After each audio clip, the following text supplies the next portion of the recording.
Hoy es un día clave. Uno de esos días que pueden definir tu destino. Un examen importante en mi carrera de ingeniería y programación y un partido crucial con el equipo de fútbol de la universidad. Pero claro, mi vida no sería tan simple. Porque si algo he aprendido en mis 20 años de existencia, es que la vida siempre encuentra la manera de ponerme a prueba. Y no hablo solo de exámenes. El despertador suena como si fuera la sirena de una fábrica en plena producción. Lo apago de un manotazo y me doy cuenta de que ya voy tarde. Perfecto. Empiezo el día corriendo como si estuviera en un maratón, pero sin el físico ni la dignidad de un atleta. Entre vestirme con una mano y lavarme los dientes con la otra, logro salir de casa en tiempo récord. El problema es que olvidé algo fundamental, el desayuno. Llego a la universidad con la barriga haciendo ruidos que podrían ser confundidos con señales de radio extraterrestres. Mi primer objetivo es encontrar algo de comer antes del examen. Compro un sándwich en la cafetería y, como si fuera la escena de una película de acción, lo devoro en 3 mordiscos. No es la mejor estrategia alimenticia, pero prefiero una digestión apresurada a desmayarme en plena prueba. En el aula, el ambiente es tenso. Todos mis compañeros tienen la misma cara de pánico que yo. Es el tipo de examen que separa a los genios de los que, como yo, solo intentan sobrevivir. El profesor reparte las hojas y al ver las preguntas, siento que mi cerebro se reinicia. Define la arquitectura de microservicios y su implementación en sistemas distribuidos. ¿Micro qué? En ese momento, mi mente hace lo que mejor sabe hacer en situaciones de estrés, recordar canciones pegajosas en lugar de datos útiles. Respiro hondo y empiezo a escribir lo poco que recuerdo. Si algo he aprendido en esta carrera es que, con suficientes tecnicismos y buena caligrafía, puedes hacer que tu respuesta parezca más inteligente de lo que realmente es. No sé si servirá, pero al menos mi hoja de examen no se verá vacía. Salgo del aula con una mezcla de alivio y terror. Alivio porque ya pasó, terror porque no sé si pasé. Pero no hay tiempo para pensar en eso, porque ahora viene la otra parte del día, el partido. Y aquí es donde la historia se complica. Voy al vestuario y me pongo la camiseta del equipo. Mis compañeros ya están ahí, calentando y echando bromas. Nacho, ¿qué tal el examen?, me pregunta Diego, mi mejor amigo y compañero de equipo. Digamos que tengo la misma probabilidad de aprobar que un pingüino de ganar un maratón en el Sáhara, le respondo, y todos se ríen.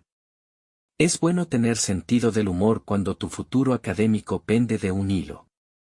Salimos a la cancha y el entrenador nos da la última charla motivacional. Chicos, este partido es clave. Queremos ganar. Queremos demostrar que somos los mejores. En mi mente, lo único en lo que pienso es en no desmayarme por la falta de desayuno y el estrés acumulado. Pero apenas suena el silbato, todo cambia. La adrenalina hace su magia y me siento en mi elemento. El partido es intenso. Nos enfrentamos a un equipo fuerte, pero nosotros lo damos todo.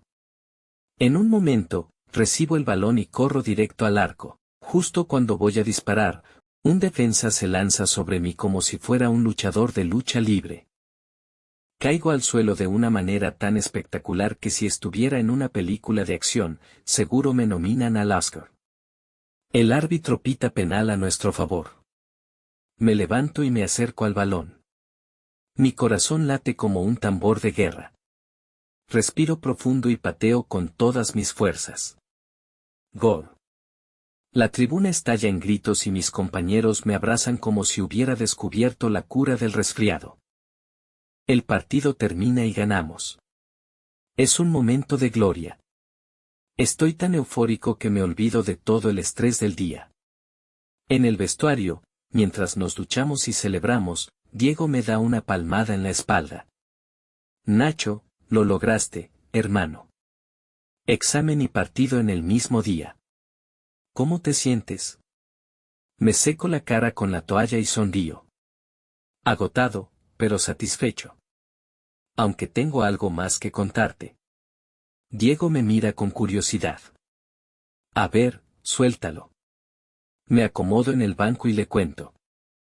Hace un tiempo, cuando regresaba del intercambio universitario, conocí en el aeropuerto a una chica. Sofía, hermosa, simpática y con una sonrisa que podría hacer olvidar cualquier mal día. Hablamos un rato y le pedí su número. Y aunque hemos estado conversando por WhatsApp y manteniendo algún contacto, aún no hemos salido a dar una vuelta o a una cita como tal. Esta semana la iba a invitar a salir, pero estuve tan ocupado con el examen y el partido que aún no la he llamado, pero creo que hoy es un buen momento. Diego enseguida me dice, pero si es tan bonita y carismática como dices, seguro debe tener novio, ¿ya sabes si tiene o no? Pero por supuesto que ya le pregunté eso a mi querido amigo, le respondí. Ella me dijo que tenía un novio hace algún tiempo, pero que terminaron y que en parte la decisión de viajar a Europa a visitar a su tía, había sido para olvidarse de esa relación y empezar a concentrarse en su carrera. Muy bien, Nacho, o sea que ella no quiere relaciones amorosas por lo que veo. No, de hecho me ha advertido que si la saco de su enfoque en la carrera me bloquea el teléfono, pero ¿sabes qué? Estoy dispuesto a ganarme su corazón. Diego Silva entonces me da un codazo. Nacho, este podría ser tu verdadero partido más importante. Reímos y, con el celular en la mano, busqué el número de Sofía. Hoy puede haber sido un día caótico, pero algo me dice que la mejor parte de la historia está por comenzar. Y así termina uno de los días más locos de mi vida, por ahora. ¿Qué pasará con Sofía? ¿La llamaré? ¿Tendremos una cita? ¿Y qué pasará con el examen? Si quieres saber cómo continúa esta historia llena de enredos, emociones, fútbol y amor inesperado, no te pierdas el próximo episodio. Se viene más drama, más humor y mucho más español real para seguir mejorando juntos. Dale like si te gustó la historia, suscríbete si quieres más contenido como este, y activa la campanita para no perderte nada. Cada historia es una oportunidad para aprender español escuchando de forma natural, divertida y con emoción. Recuerda que entre más te sumerjas en el idioma, tu cerebro podrá adquirirlo más rápido. Nos vemos en la próxima aventura de Nacho y Sofía.